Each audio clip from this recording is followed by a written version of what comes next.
Hello, I am Franklin Delano Roosevelt, the 32nd President of the United States, speaking to you from a pivotal moment in history to share a timeless lesson that resonates now more than ever.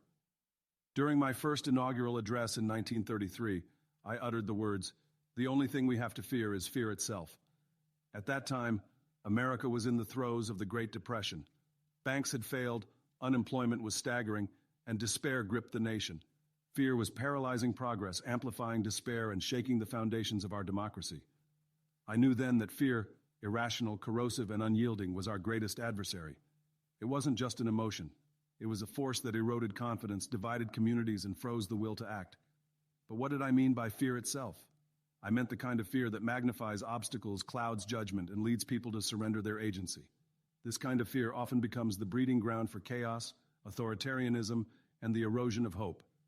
To overcome it, we had to restore trust in one another, take decisive action, and commit to rebuilding the democratic and economic foundations of our nation. Now let us turn to today. Fear remains as potent a weapon as it was then, but its manifestations have evolved. In our interconnected world, fear is amplified by misinformation, disinformation, and division. Fear of the other, fear of change, fear of the future. All of these are exploited by those who seek to undermine democracy and stoke chaos for their gain. Consider how fear is weaponized in the modern information age. False narratives are spread to divide nations, undermine institutions, and create distrust among people. This fear erodes not only individual confidence but also collective strength. It paralyzes communities, weakens democratic values, and opens the door for authoritarian forces that thrive on division and despair.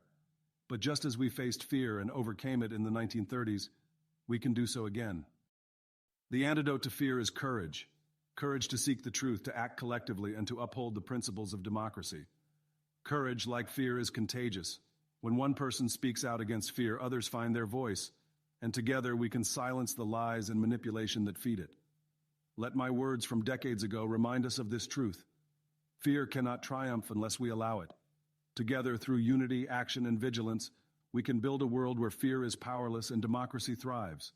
For more on how misinformation fuels modern fear and how we can fight back in this digital age, visit information-warfare.com. The battle against fear is the battle for truth, and it is one we must all fight together. Thank you.